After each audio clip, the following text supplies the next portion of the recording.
Hello everyone. स्वागत है आपका हमारे यूट्यूब चैनल सफलतागंज में। आई होप आप सब बहुत अच्छे होंगे, आपकी प्रिपरेशन भी बहुत अच्छी चल रही होगी। जैसा कि आप सब जानते हैं, हमारी घटना चक्र की सीरीज चल रही है जिसमें मैं आपको मॉडर्न इंडियन हिस्ट्री कवर करा रही हूँ। एंशिएंट और मिडाइवल हमने ऑलरेडी कंप्लीट कर लिया है और ये हमारा मॉडर्न चल रहा है, जिसमें काफी टॉपिक्स हमने ऑलरेडी कवर कर लिए हैं। आज का जो हमारा टॉपिक है वो है बंगाल विभाजन और स्वदेशी आंदोलन। ठीक है, बंगाल का विभाजन और स्वदेशी आंदोलन, जो दोनों ही चीजें जो है हमारी 1905 यानी 1905 में हुई थी। चलिए कुछ इंपॉर्टेंट नोट्स की बात करेंगे, कुछ इंपॉर्टेंट पॉइंट्स की बात करेंगे, उसके बाद हम उसमें इंपॉर्टेंट क्वेश्चंस की बात करेंगे। सेशन को शुरू करने से पहले जैसा कि मैं हमेशा आपसे कहती हूँ कि अगर आपको हमारे वीडियोस अच्छे लगते हैं, आपके लिए हेल्पफुल प्रूफ होते हैं, तो हमारे चैनल सफलतागंज को जरूर सब्सक्राइब करें और हमारी वीडियोस को ज्यादा से ज्यादा शेयर करें और लाइक करें, सो दैट ऐसे ही इंपॉर्टेंट कंटेंट मैं आप तक लाती रहूं और आपकी हेल्प करती रहूं। तो चलिए स्टार्ट करेंगे आज के अपने सेशन को। देखिए, अगर आप यूपी से बिलोंग करते हैं, एक एडिशनल इंफॉर्मेशन है, तो यूपी से अगर आप बिलोंग करते हैं तो आपके लिए काफी सारी वैकेंसीज हैं जो अब क्लियर होने वाली हैं विद इन 1 ईयर। लगभग रुकी हुई सारी वैकेंसीज आपकी क्लियर हो जाएंगी। तो अभी तक अगर आपने पढ़ना नहीं शुरू किया था, कोई बात नहीं, इट्स ओके। बट अब अगर आप पढ़ना शुरू नहीं करेंगे तो आपके हाथ से मौका निकल जाएगा, फिर आपको कई सालों तक वेट करना पड़ सकता है। ठीक है, अभी देखिए, तुरंत तुरंत क्या हुए हैं, इलेक्शंस हुए हैं, तो अभी क्या है भाई, सब फॉर्म में है। ठीक है, तो अगर अभी आपने काम कर लिया, जिनका भी एग्जाम है, जैसे जिनका टीजीटी है, पीजीटी जो आपका 2022 वाला आया था, ठीक है, या जिसका असिस्टेंट प्रोफेसर है, या आपका आरओ एआरओ है, ठीक है, पीसीएस तो चलिए हर साल होता है। ठीक है, बीईओ की वैकेंसी आने वाली है, लोअर पीसीएस की आने वाली है। तो ये सब अगर आपका इनमें से कोई टारगेट है, या यूपी ट्रिपल एससी का कोई टारगेट है, ठीक है, लेखपाल हो गया, जूनियर असिस्टेंट हो गया, या जो भी आपने फॉर्म भरे हैं या जो भरने वाले हैं, तो उसके लिए अगर आपने पढ़ाई नहीं शुरू की थी अभी तक तो कोई बात नहीं, लेकिन अब आप पढ़ाई शुरू कर दें, क्योंकि अब डायरेक्ट एग्जाम की डेट आएगी, अब बहुत ज्यादा टाइम नहीं दिया जाएगा। तो चलिए स्टार्ट करेंगे आज के अपने सेशन को, जो है हमारा बंगाल विभाजन और स्वदेशी आंदोलन पे। तो बिना किसी देरी के चलिए शुरू करते हैं आज के अपने सेशन को। काफी इंपॉर्टेंट टॉपिक है ये, बंगाल विभाजन और स्वदेशी आंदोलन का। क्वेश्चन आता है इससे, कहाँ कहाँ से आता है ये मैं आपको बताती चलूंगी कि आपका स्वदेशी आंदोलन और बंगाल विभाजन से इंपॉर्टेंट क्वेश्चन क्या बनते हैं, कहाँ से क्वेश्चन एक्चुअली में पूछे जाते हैं। तो देखिए, ब्रिटिश गवर्नमेंट ने क्या किया, 20 जुलाई 1905 को बंगाल विभाजन के निर्णय की घोषणा कर दी। ठीक है, 20 जुलाई 1905 को एक एक प्रोक्लेमेशन आया, एक घोषणा आई कि भाई 1905 में जो है 20 जुलाई 1905 को घोषणा आई कि जो है बंगाल का विभाजन कर दिया जाएगा। विभाजन कैसे कर दिया जाएगा, सपोज दैट ये पूरा बंगाल है हमारा। ठीक है, तो बंगाल को उन्होंने कहा कि हम 2 पार्ट में डिवाइड कर देंगे, एक हो जाएगा ईस्टर्न बंगाल और एक हो जाएगा वेस्टर्न बंगाल।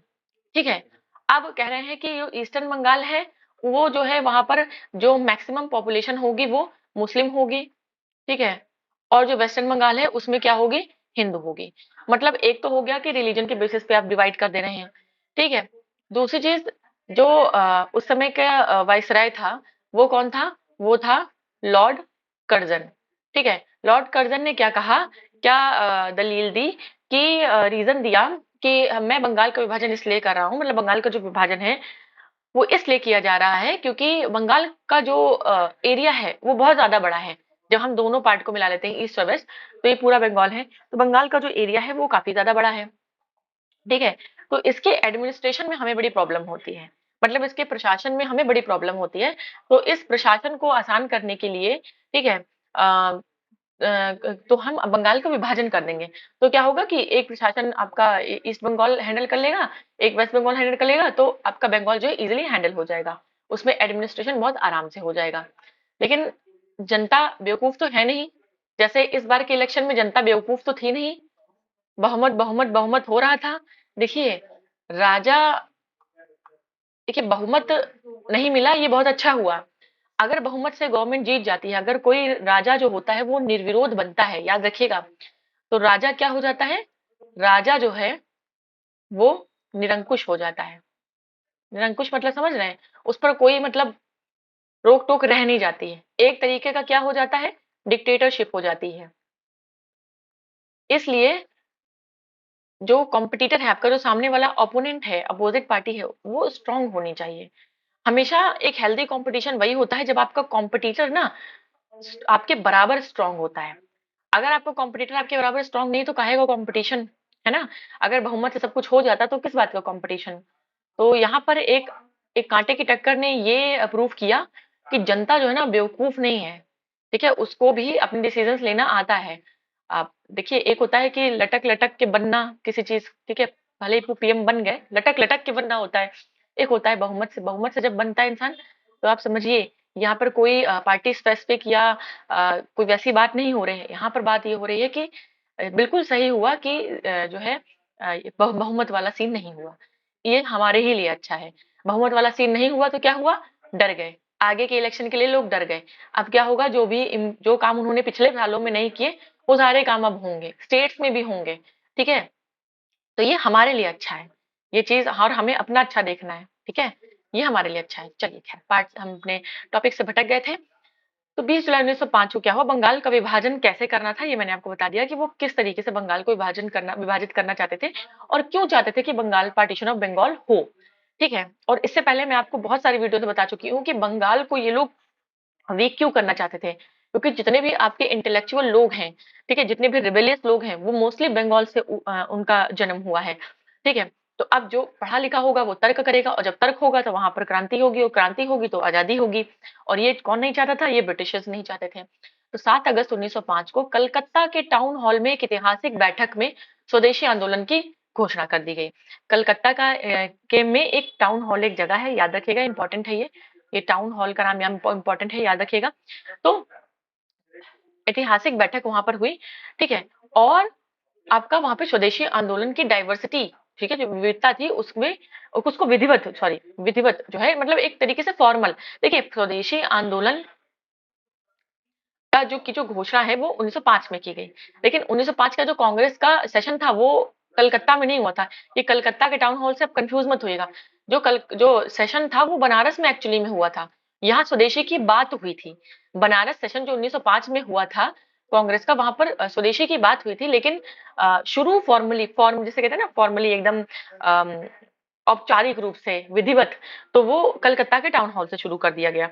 अब इसमें ऐतिहासिक बहिष्कार, अब स्वदेशी क्या था, स्वदेशी का मतलब ये था कि अपने स्वदेशी, अपने घर की, अपने देश की बनी चीजों का इस्तेमाल करें, और जो आपका फॉरेनर चीजें हैं, जो बाहर की चीजें हैं, ठीक है, उनको बहिष्कृत करो, उनका जो है उनको बाइकआउट करो, ये था। इसी के बाद बंगाल के विभिन्न क्षेत्रों से बंग भंग विरोधी आंदोलन औपचारिक रूप से एक एकजुट होकर प्रारंभ हो गया। अब क्या हुआ, 16 अक्टूबर 1905 में बंगाल, मतलब इतना कुछ हुआ, अगस्त से स्वदेशी आंदोलन शुरू भी हो गया, बहिष्कार भी शुरू हो गया, सब कुछ हो गया, फिर भी फाइनली बंगाल विभाजित हो गया। बंगाल का जो है पार्टीशन वो हो गया 16 अक्टूबर 1905 में, प्रॉपरली हो गया। अब क्या हुआ, जिसके लिए इतना सब कुछ किया गया वो चीज फाइनली हो भी गई, हम कुछ कर भी नहीं पाए। तो इससे शोक दिवस मनाया गया, पूरे बंगाल में शोक दिवस मनाया गया। और रविन्द्रनाथ टैगोर के सुझाव, उन्होंने सुझाव दिया कि राखी दिवस मनाए इस दिन। मतलब जो बंगाल विभाजित हुआ, ये जो जैसे बंगाल विभाजित हुआ, ईस्ट बंगाल और ये वेस्ट बंगाल, तो ये ईस्ट बंगाल वेस्ट बंगाल वालों को, और वेस्ट बंगाल ईस्ट बंगाल एक दूसरे वालों लोगों को राखी बांधे, और ब्रिटिशर्स को ये दिखा दे कि भले ही तुमने हमें ज्योग्राफिकली डिवाइड इस तरीके से कर दिया है, मतलब ज्योग्राफिकली नहीं कह सकते, मतलब पॉलिटिकली हमें डिवाइड कर दिया है, बट हमें आप इमोशनली या सेंटिमेंटली आप हमें डिवाइड नहीं कर सकते। ठीक है, तो राखी दिवस कब मनाया गया, 16 अक्टूबर 1905, किसके सुझाव पर, तो रविन्द्रनाथ टैगोर जी के सुझाव पर। अब विभाजन के बाद बंगाल पूर्वी और पश्चिमी बंगाल में बट गया, जैसा कि मैंने आपको बताया। अब ईस्टर्न बंगाल में क्या आया, ईस्टर्न बंगाल और असम को मिलाकर एक नया प्रांत बनाया गया, जिसमें राजशाही, चटगांव, ढाका ये सब सम्मिलित थे। ठीक है, ईस्टर्न बंगाल जो पार्ट था, ये जो आपका ये बंगाल है, तो ये वाला जो पार्ट था ईस्टर्न बंगाल, इसमें इसको और आसाम को मिला के एक नया प्रांत बना, जिसमें राजशाही, चिटगांव और ढाका सम्मिलित थे। ये ईस्टर्न बंगाल आज पता है क्या है, आज ये बांग्लादेश है। ठीक है, आज की तारीख में ये बांग्लादेश है, और इसकी कैपिटल क्या है, बांग्लादेश की कैपिटल है ढाका। ठीक है, तो इसका मुख्यालय, इस प्रांत का मुख्यालय ढाका में था। अब दूसरे भाग में, यानी कि जो वेस्टर्न बंगाल था, उसमें क्या शामिल था, वेस्टर्न बंगाल, उड़ीसा और बिहार थे, याद रखिएगा। अब जो बंगाल का विभाजन था वो हुआ कब, तो लॉर्ड कर्जन उस समय हमारे वायसराय थे, 1899 से 1905। ठीक है, इस टाइम पीरियड पे लॉर्ड कर्जन थे, तो उनके टाइम पीरियड में बंगाल का विभाजन किया गया। Sir Andrews Henderson Leith Fraser भारतीय सिविल सेवा अधिकारी थे, इंडियन सिविल सर्वेंट थे। कौन? एंड्रूज हेंडरसन लीथ फ्रेजर, इनका नाम याद रखिएगा। देखिए, हर वायसरॉय, हर गवर्नर जनरल, हर गवर्नर ऑफ बंगाल का नाम नहीं याद रखना है, लेकिन जिनके टाइम पे इंपॉर्टेंट इवेंट्स हुए हैं वो हमें याद करने ही पड़ेंगे। जैसे हर civil servant, Indian civil servant का नाम नहीं याद रखना है, बट जो इंपॉर्टेंट हिस्टोरिकल इवेंट के टाइम पे रहे उन्हें हमें याद रखना पड़ेगा। इन्होंने 1903 से 1908 तक बंगाल के लेफ्टिनेंट गवर्नर के रूप में अपनी सेवाएं दी थी। अब बंगाल विभाजन 1905 में हुआ, ठीक है, उसमें इस lieutenant governor Andrews Henderson Leith Fraser की इंपॉर्टेंट जो है इसकी भूमिका थी। अब रविन्द्रनाथ टैगोर स्वदेशी आंदोलन के आलोचक थे, मतलब रविन्द्रनाथ टैगोर जो है उन्होंने कहा स्वदेशी उदेशी से कुछ नहीं होगा, ठीक है, मतलब कि क्रिटिसाइज किया उन्होंने एक तरीके से, वो समर्थन नहीं करते थे स्वदेशी आंदोलन का, ठीक है, और पूर्व यानी ईस्ट और पाश्चात्य वेस्ट सभ्यता के बीच में एक बेहतर समन्वयक संबंध के समर्थ में थे। मतलब जो वेस्टर्न कल्चर है हमारा, जो वेस्ट साइड है, जो हमारा कॉन्टिनेंट का वेस्ट साइड है, जिसको हम बहुत ज्यादा एडवांस मानते हैं, एजुकेटेड मानते हैं, कॉलोनाइजर्स हैं वो, ऑक्सीडेंटलिस्ट भी हम बोलते हैं उनको, ठीक है, तो उनको, और जो ईस्टर्न पार्ट में जैसे हम हैं साउथ ईस्ट एशिया वाले, इंडिया वाले, ठीक है, एशिया में आपका ये जितना भी हमारी कंट्रीज आ जाती हैं, मंगोलिया, चाइना, जापान, तो वो उनके लिए ईस्ट में है, ठीक है, एक देखे तो ईस्टर्न साइड में है।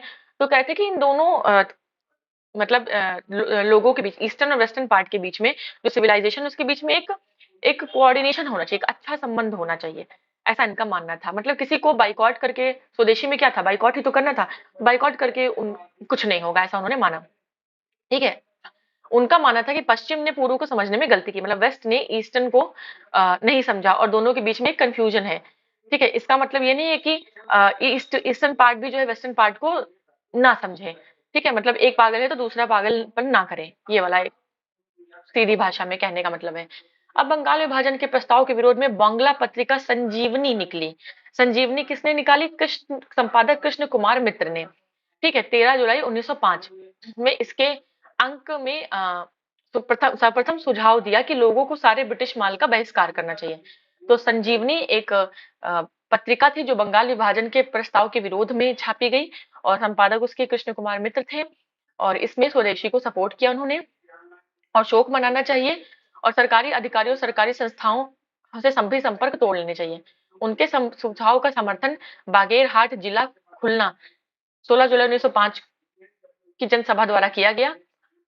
अब क्या हुआ कि तत्कालिक वायसराय लॉर्ड कर्जन के अनुसार अंग्रेजी हुकूमत का यह प्रयास कलकत्ता को सिंहासनाच्युत करना और बंगाली आबादी का बंटवारा करना था, और बंटवारा वो भी ऐसे वैसे बेसिस पे नहीं, बंटवारा वो भी रिलीजियस बेसिस पे, और एक ऐसे केंद्र को समाप्त करना था जहां से बंगाल और पूरे देश में कांग्रेस पार्टी का संचालन होता था। देखा, बंगाल केंद्र था, सेंटर था, और साजिशें रची जाती थी। किसकी साजिशें? इंडिपेंडेंस के लिए, क्रांतिकारी साजिशें यहाँ रची जाती थी। अब स्वदेशी आंदोलन के प्रारंभ का तात्कालिक कारण क्या था? बंगाल विभाजन। अब हम जैसे 1857 का संग्राम पढ़ते हैं तो हम कहते हैं कि इमीडिएट रीजन क्या थे, लॉन्ग टर्म में रीजन क्या थे। तो इमीडिएट उस समय क्या था? चर्बी लगे कारतूस, ठीक है। वैसे ही बंगाल विभाजन स्वदेशी आंदोलन का तात्कालिक कारण था। पर क्या एक एक बंगाल विभाजन ही स्वदेशी आंदोलन का कारण था? नहीं, उसके पीछे बहुत सारे कारण थे। उससे पहले बहुत सारी ऐसी चीजें हुई, ठीक है। स्वदेशी आंदोलन के पीछे और एक रीजन था, जो आपका मॉडरेट्स और एक्सट्रीमिस्ट के बीच में जो आइडियोलॉजिकल डिफरेंसेस थे, ठीक है, जो उदारवादी थे और जो कह सकते हैं कि जो एक्सट्रीमिस्ट थे, ठीक है, उनके बीच में जो आइडियोलॉजिकल डिफरेंसेस थे। अब इस अवधारणा के प्रमुख प्रस्तुतकर्ता अरविंदो घोष, बाल गंगाधर तिलक, विपिन चंद्रपाल, लाला लाजपत राय, मतलब लाल बाल पाल और अरविंदो घोष, बेसिकली जो चार एक्सट्रीमिस्ट थे, ये लोग स्वदेशी आंदोलन को पूरे देश में लागू करना चाहते थे, लेकिन उदारवादी इसके विरुद्ध था। जैसा कि मैंने अभी आपको बताया कि दोनों की आइडियोलॉजीज डिफरेंट थी। उदारवादी चाहते थे हम लॉयल बने रहे, पालतू बने रहे, किसके? ब्रिटिशर्स के, और हमको एडमिनिस्ट्रेशन करने का अधिकार मिल जाए। पर एक्सट्रीमिस्ट क्या चाहते थे? उग्रपंथी, कि नहीं नहीं भैया तुम जाओ, हमारा देश है, हम संभाल लेंगे। अब बंगाल से प्रारंभ हुए स्वदेशी आंदोलन का लोकमान्य तिलक ने सारे देश में जो है पूरा प्रचार प्रसार किया, स्पेशली बॉम्बे और पुणे में। लोकमान्य तिलक ने बॉम्बे और पुणे में इसको फैलाया। अजीत सिंह और लाला लाजपत राय ने पंजाब और उत्तर प्रदेश में फैलाया। ये याद रखिएगा, इसी से क्वेश्चन आते हैं। वो बॉम्बे पुणे में किसने उसको फैलाया, ठीक है, किसने प्रचार प्रसार किया, और पंजाब उत्तर प्रदेश में किसने किया। हैदर अली रजा ने दिल्ली में, चिदम्बरम पिल्लै ने मद्रास प्रेसिडेंसी में नेतृत्व किया था। राइट। स्वदेशी आंदोलन के समय आंदोलन के प्रति जन समर्थन एकत्र करने का उद्देश्य अश्विनी कुमार दत्त ने स्वदेश बांधव समिति स्थापना की। अब स्वदेश बांधव समिति से रिलेटेड कौन है, तो अश्विनी कुमार दत्त है, इन्होंने समिति का गठन किया। अच्छा, अब आंदोलन की विशेषता क्या थी, इस आंदोलन की विशेषता ये थी कि महिलाओं में इसमें सक्रिय रूप से भाग लिया। ठीक है, जो विमेन्स थी हमारे इंडिया की, उन्होंने भी इस आंदोलन में एकदम मतलब डायरेक्टली इसमें पार्टिसिपेट किया। बट जो किसान थे और जो बहुसंख्य मुस्लिम समुदाय स्वदेशी और बहिष्कार आंदोलन से अलग थे। मतलब मुस्लिम और किसान, ये दोनों इस आंदोलन से अलग थे। अब स्वदेशी आंदोलन के दौरान वंदे मातरम भारतीय राष्ट्रीय आंदोलन का शीर्षक गीत बना। वंदे मातरम किसने लिखा था, आपको पता होगा। ठीक है, तो अगर नहीं पता आपको वंदे मातरम किसने लिखा, तो मैं बता दूं, तो बंकिम चंद्र चटर्जी। ठीक है, बंकिम चंद्र चटर्जी जी ने लिखा था आपका वंदे मातरम, जो आपका भारतीय राष्ट्रीय आंदोलन का शीर्षक गीत बना था। अब एक ब्रिटिश पत्रकार थे, H.W. नोबिन्सन, ये स्वदेशी आंदोलन से जुड़े हुए थे। इन्होंने क्या किया, ये 4 महीने इंडिया में रहे और इन्होंने मैनचेस्टर गार्जियन, ग्लासगो हेरोल्ड और डेली क्रॉनिकल, ये ब्रिटिश मतलब इंग्लैंड में आपका होंगे न्यूज चैनल, या मतलब उनके लिए रिपोर्टिंग की थी इन्होंने। ठीक है, बाद में इन्होंने अपनी सारी रिपोर्ट को कंपाइल करके the new spirit of India के नाम से बुक छपवा दी। ठीक है, तो ये बात थी उनके बारे में। नेक्स्ट हम बात करेंगे, यस, राष्ट्रीय आंदोलन के बढ़ते प्रभाव से वातावरण में जो अवनींद्रनाथ टैगोर थे और उनके भाई गगनेंद्रनाथ टैगोर, इन दोनों ने मिलकर Indian society of oriental arts की स्थापना की। किसकी, Indian society of oriental arts की। ठीक है, अब ब्रिटिश सम्राट जॉर्ज परचम और महारानी मैरी आ रही थी इंडिया, कब, 1911, दिसंबर 1911 में। ठीक है, तो उनके स्वागत के लिए क्या, मुंबई से वो आ रहे थे, भाई पानी के जहाज से आ रहे थे, तो मुंबई से, भाई कोस्टल रीजन से ही तो आएंगे। ठीक है, तो मुंबई में क्या बना, गेटवे ऑफ इंडिया बनाया गया इन्हीं के स्वागत के लिए। दिल्ली दरबार का आयोजन हुआ। अब जब वो आए तो स्वदेशी चल रहा था, सारी दुकानें बंद थी, कुछ सड़क पे कुछ था ही नहीं, तो उनको ये देखकर अच्छा नहीं लगा और उन्होंने अपना सोचा कि इसके पीछे पॉलिसी सोची कि ये तो सही चीज नहीं है। ऐसे तो जो ब्रिटिशर्स इंडिया आए थे, तो इंडिया से जो हम फायदा लेने आए थे वो हो ही नहीं पाएगा। तो उन्होंने क्या किया कि 12 दिसंबर 1911 को सम्राट ने बंगाल विभाजन को रद्द कर दिया। ठीक है, और कलकत्ता की जगह दिल्ली कैपिटल बना दी। तो 2 इंपॉर्टेंट डिसीजन लिए गए दिल्ली दरबार में। एक तो annulment of partition of Bengal, और दूसरा था transfer of capital from Calcutta to Delhi. तो अब इससे क्या हुआ कि जो उड़ीसा और बिहार था, उसको वेस्टर्न बंगाल से अलग करके अलग अलग प्रांत बना दिया गया, और जो ईस्टर्न बंगाल है उससे आसाम को अलग करके नया प्रांत बना दिया गया, और पूरे बंगाल को मिलाकर एक प्रांत बना दिया गया। और आसाम की स्थिति जैसे 1874 में थी वैसी ही हो गई। तो चलिए, ये हमारा नोट्स का थोड़ा पार्ट था, थोड़े पॉइंट्स हमने देख लिए। राइट, अब हम आएंगे अपने क्वेश्चंस पे। तो क्वेश्चन हमारा पहला है, क्वेश्चन है कि निम्नलिखित में सबसे बाद में क्या हुआ, हड़प नीति, स्थायी बंदोबस्त, सहायक संधि या बंगाल का विभाजन। देखिए, हड़प नीति हमें पता है कि लॉर्ड डलहौजी लाया था 1856 के टाइम पे, हड़प नीति थी। स्थायी बंदोबस्त लॉर्ड कॉर्नवालिस, कॉर्नवालिस भाई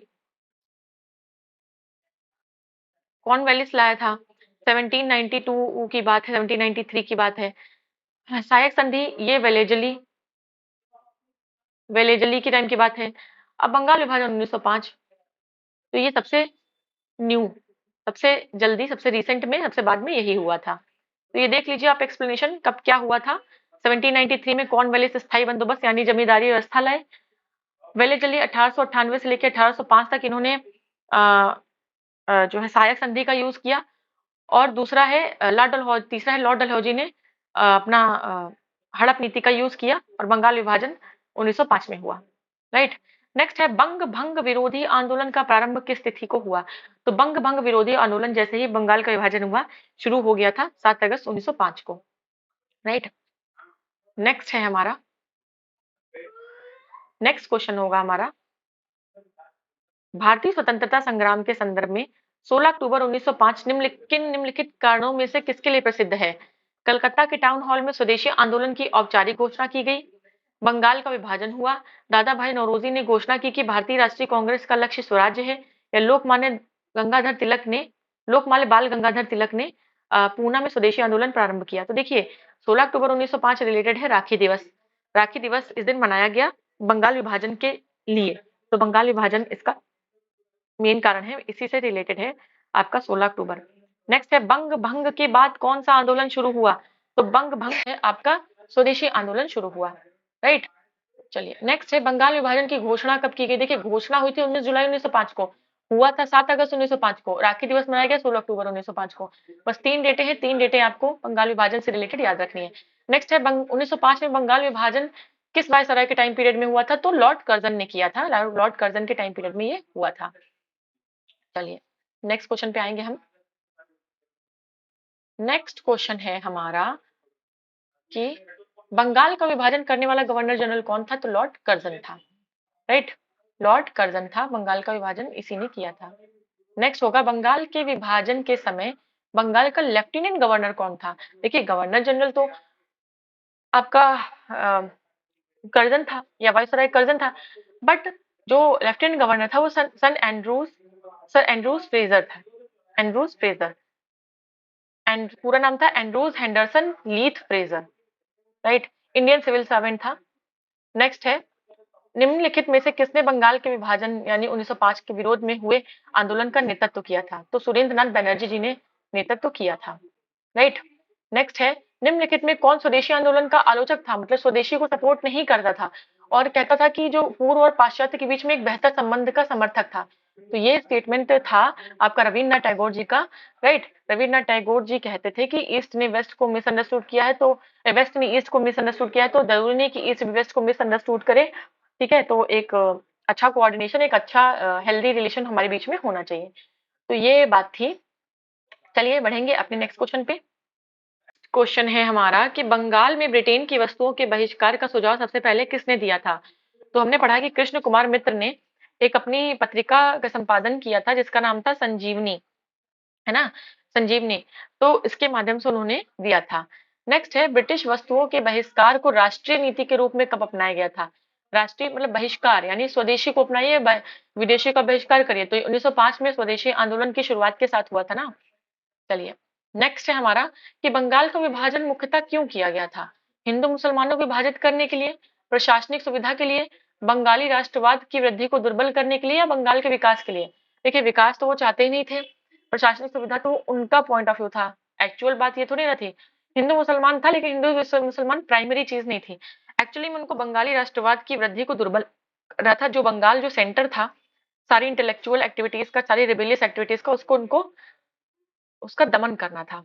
नेक्स्ट है हमारा बंगाल विभाजन के विरुद्ध राष्ट्रवादियों ने निम्नलिखित कार्यक्रम प्रारंभ किए। देखिए बायकॉट शुरू किया, स्वदेशी शुरू किया और राष्ट्रीय शिक्षा भी किया। हम अपनी नेशनल एजुकेशन देंगे। तो 2, 3, 4 किया। असहयोग तो बाद में 1920 में आपका आया ना, 1920 के टाइम पे था असहयोग। चलिए नेक्स्ट नेक्स्ट नेक्स्ट हम बात करेंगे स्वदेशी और बहिष्कार पहली बार किस घटना के दौरान संघर्ष की विधि के रूप में आए? तो ये बंगाल विभाजन के विरुद्ध आंदोलन के रूप में आए, ठीक है। नेक्स्ट है बंगाल विभाजन के प्रत्याघात के रूप में कौन सा आंदोलन शुरू हुआ? देखिए स्वदेशी आंदोलन शुरू हुआ था, ठीक है, बाकी आंदोलन नहीं, स्वदेशी आंदोलन हमारे शुरू हुआ था। नेक्स्ट है स्वदेशी आंदोलन के प्रारंभ का तात्कालिक कारण क्या था? देखिए तात्कालिक कारण की बात करें तो बंगाल का विभाजन था, ठीक है। तात्कालिक कारण बंगाल का विभाजन था, ठीक है। चलिए नेक्स्ट है 1905 में बंगाल विभाजित हुआ जिसके विरोध के फलस्वरूप दोबारा विभाजित हुआ। दोबारा विभाजित कैसे हुआ? 1911 में। देखिए 1905 में हमने डिवाइड किया ईस्टर्न बंगाल और वेस्टर्न बंगाल में, ठीक है। ईस्ट बंगाल के साथ ईस्ट बंगाल और आसाम आ गया, ठीक है। वेस्ट बंगाल में आपका वेस्ट बंगाल, उड़ीसा और बिहार आ गया, ठीक है। अब क्या हुआ, जब 1911 में जॉर्ज पंचम ने कहा कि नहीं, विभाजन को कैंसिल करेंगे। तो क्या हुआ, ईस्ट और वेस्ट मिलकर एक ये बंगाल बन गए। ठीक है, और आपका जो उड़ीसा है वो अलग प्रांत बना, असम अलग बना और बिहार अलग बना। तो एक बार फिर से डिवीजन हुआ बंगाल में। ठीक है, 1911 में। नेक्स्ट नेक्स्ट हम देखेंगे। नेक्स्ट है 1905 में लॉर्ड कर्जन द्वारा किया गया बंगाल का विभाजन कब तक बना रहा था। तो जब कब तक, जब जॉर्ज पंचम दिल्ली आए तब तक। ठीक है, और जब तक उन्होंने एम्यूलमेंट ऑफ पार्टीशन ऑफ बंगाल नहीं किया तब तक। राइट, चलिए नेक्स्ट है, लॉर्ड कर्जन द्वारा 1905 में किया गया बंगाल विभाजन रद्द कब हुआ। तो 1911 में रद्द हुआ, 1911 में। नेक्स्ट है, भारतीयों के विरोध के कारण बंगाल फिर से कब एकीकृत किया गया। तो 1911 में जॉर्ज पंचम ने कहा कैंसिल करेंगे हम विभाजन, और एकीकृत हो गया। मद्रास में स्वदेशी आंदोलन का नेतृत्व किसने किया। तो चिदम्बरम पिल्ले ने किया था। याद रखिएगा, सब हमने नोट्स में पढ़ा है। नेक्स्ट है, निम्नलिखित में किसने स्वदेशी आंदोलन का नेतृत्व दिल्ली में किया। तो रजा सैयद हैदर रजा, इन्होंने किया था। नेक्स्ट हम देखेंगे क्वेश्चन, निम्नलिखित वर्गों में कौन 1905 के स्वदेशी आंदोलन के मुख्यतः अप्रभावित रहा, मतलब इस पर कोई प्रभाव नहीं पड़ा। तो महिलाओं ने देखिए सक्रिय रूप से भाग लिया, इंटेलेक्चुअल लोगों ने भाग लिया था, लेकिन कृषक और मुसलमान, ठीक है, ये अप्रभावित रहे, इन पे कोई असर नहीं पड़ा। 2 और 3 हमारा हो जाएगा आंसर। तो 2 और 3 हमारा आंसर है। किसान थे, कृषक थे, और जो आपके मुसलमान थे, उन पर कोई असर नहीं पड़ा इसका। चलिए नेक्स्ट है, निम्नांकित में किस आंदोलन के दौरान वंदे मातरम भारतीय राष्ट्रीय आंदोलन का शीर्षक गीत बना। तो इस स्वदेशी आंदोलन के दौरान बना, बंकिम चंद्र चटर्जी जी ने इसको लिखा था। ठीक है, चलिए नेक्स्ट है, स्वदेशी की भावना से ओतप्रोत भारत के चरमपंथी राष्ट्रवादी आंदोलन काल के संदर्भ में निम्नलिखित में कौन सा कथन सही नहीं है। वो कथन है, लियाकत हुसैन ने 12 साल के मुस्लिम किसानों के आंदोलन में उनका नेतृत्व किया। 1879 नवासी सॉरी 89 नवासी होगा ये, में राष्ट्रीय शिक्षा की योजना सतीश चंद्र मुखर्जी द्वारा तैयार की गई। बंगाल नेशनल कॉलेज की स्थापना 1906 में हुई, जिसके प्रधानाचार्य अरविंदो घोष थे। टैगोर ने आत्मशक्ति की उपासना को उपदेश दिया, जिसका मुख्य उद्देश्य गांवों को सामाजिक और आर्थिक पुनरुद्धार करना था। इसमें हम देखेंगे, देखिए 1889 में राष्ट्रीय शिक्षा की योजना सतीश चंद्र मुखर्जी द्वारा तैयार की गई थी, बिल्कुल सही है ये बात। बंगाल नेशनल कॉलेज की स्थापना भी हुई। टैगोर ने आत्मशक्ति उपासना को उपदेश भी दिया, लेकिन लियाकत हुसैन ने 12 साल में मुस्लिम किसानों के आंदोलन में उनका नेतृत्व किया, ये सही नहीं था। तो ये आपका ए आपका करेक्ट ऑप्शन हो जाएगा। राइट, ए आपका करेक्ट ऑप्शन है। नेक्स्ट हम बात करेंगे, अब देखिए, तो उन्होंने नहीं किया तो किसने किया। तो 12 साल के मुस्लिम किसानों के आंदोलन का नेतृत्व अश्विनी कुमार दत्त ने किया, जिन्होंने स्वदेश बांधव समिति का गठन किया था। स्वदेशी आंदोलन के संबंध में निम्न में कौन सा कथन सही नहीं है। कुछ विशिष्ट मुसलमान आंदोलन में शामिल हुए, बिल्कुल, देखिए मुसलमान दूर रहे, लेकिन कुछ विशिष्ट जैसे सैयद हैदर रजा दिल्ली से उन्होंने नेतृत्व किया। स्त्रियों ने आंदोलन में सक्रिय भागीदारी की, बिल्कुल सही। आंदोलन ने बंगाल के किसानों को ना तो अधिक प्रभावित किया और ना ही वो इसमें शामिल हुए, ये भी बात सही है। यह बंगाल तक ही सीमित रहा, ऐसा नहीं है भाई। पुणे, महाराष्ट्र, मद्रास प्रेसिडेंसी और दिल्ली, हर जगह तो फैला था ये आंदोलन। ठीक है, कैसे कह सकते हैं कि बंगाल तक सीमित था। नेक्स्ट है, स्वदेशी आंदोलन के संदर्भ में निम्नलिखित कथनों पर विचार करना है। इसमें देशी शिल्पकारों के कौशल तथा उद्योगों को पुनर्जीवित करने में योगदान किया, बिल्कुल। जब हम स्वदेशी इस्तेमाल करेंगे तो ऑब्वियस सी बात है, हमारा जो कॉटेज इंडस्ट्री है वो फलेगी फूलेगी। स्वदेशी आंदोलन के एक अवयव के रूप में राष्ट्रीय शिक्षा परिषद की स्थापना हुई, ये बात भी बिल्कुल सही है। देखिए जब हम स्वदेशी अपनाएंगे तो हमारा ही जो स्मॉल स्केल पे जो हमारे इंडस्ट्रीज हैं वो पुनर्जीवित हुई, और स्वदेशी आंदोलन के अवयव के रूप में राष्ट्रीय शिक्षा परिषद यानी नेशनल एजुकेशन काउंसिल की स्थापना हुई। तो आपका 1 और 2 दोनों ही करेक्ट हैं। ठीक है, चलिए नेक्स्ट है हमारा, नेक्स्ट क्वेश्चन है, ब्रिटिश पत्रकार डब्ल्यू.एच. नोबिन्सन किससे जुड़े थे। तो स्वदेशी आंदोलन से जुड़े थे। ठीक है, रिपोर्टिंग की थी इन्होंने। नेक्स्ट है, भारत की प्राचीन कला परंपराओं को पुनर्जीवित करने के लिए Indian society of oriental art की स्थापना, देखिए 2 भाइयों ने की थी, अवनींद्र नाथ और एक और थे उनके भाई गगनेंद्र नाथ। इन्होंने Indian society of oriental arts की स्थापना की थी। चलिए ये हो गया आज का हमारा टॉपिक फिनिश। मिलेंगे अब हम अपने नेक्स्ट टॉपिक में, जो कि होगा कांग्रेस का बनारस, कलकत्ता और सूरत अधिवेशन। अब आप कहेंगे यही क्यों? नहीं, आगे लाहौर भी हम पढ़ेंगे, ठीक है, लेकिन ये इसलिए हम पढ़ते हैं क्योंकि इसमें इंपॉर्टेंट चीजें हुई बनारस में। जैसे आपका स्वदेशी 1905 में जो बनारस था, उसमें बनारस अधिवेशन में आपका गोपाल कृष्ण गोखले ने नेतृत्व किया था। उसमें सर्वेंट्स ऑफ सोसाइटी की स्थापना हुई और वहां से स्वदेशी की घोषणा की गई। कलकत्ता इंपॉर्टेंट था। सूरत में क्यों इंपॉर्टेंट है? सूरत फूट हुई थी, ठीक है। सूरत में जो है मॉडरेट और एक्सट्रीमिस्ट अपना डिवाइड हो गए थे, ठीक है। तो कांग्रेस में विभाजन हो गया था। तो इस वजह से हम ये जो इंपॉर्टेंट इंपॉर्टेंट सेशंस है इनको पढ़ेंगे केवल। यही सिलेबस में होता है, इन्हीं को पढ़ा जाता है, सारे सेशंस को नहीं पढ़ा जाता है। तो चलिए आज के लिए इतना ही। अगेन मैं आपसे फिर से यही कहना चाहती हूँ कि अगर आपको हमारे वीडियोस अच्छे लगते हैं, आपके लिए हेल्पफुल प्रूफ होते हैं, तो हमारे चैनल सफलतागंज को जरूर सब्सक्राइब करें, सो दैट ऐसे ही इंपॉर्टेंट कंटेंट हम आप तक लाते रहें और आपकी हेल्प करते रहें। और आपसे मैं लगातार वीडियोस में कह रही हूँ, बाद आपको कौन से सब्जेक्ट की घटना चक्र पढ़नी है, आप मुझे कमेंट करके बता दें कि आपको ज्योग्राफी करनी है, आपको पॉलिटी करनी है, आपको इन्वायरमेंट करनी है, या आपको इकोनॉमिक्स करनी है। आप मुझे कमेंट करके जरूर बताएं कि आप कौन सी चाहते हैं, कि इसके बाद मैं कौन सा शुरू करूं। अगर आप नहीं बताएंगे तो मैं अपने मन से ही शुरू कर दूंगी, राइट। तो चलिए आज के लिए इतना ही। तब तक के लिए आप पढ़ते रहें, पढ़ाते रहें, स्वस्थ रहें, मस्त रहें। जय हिंद।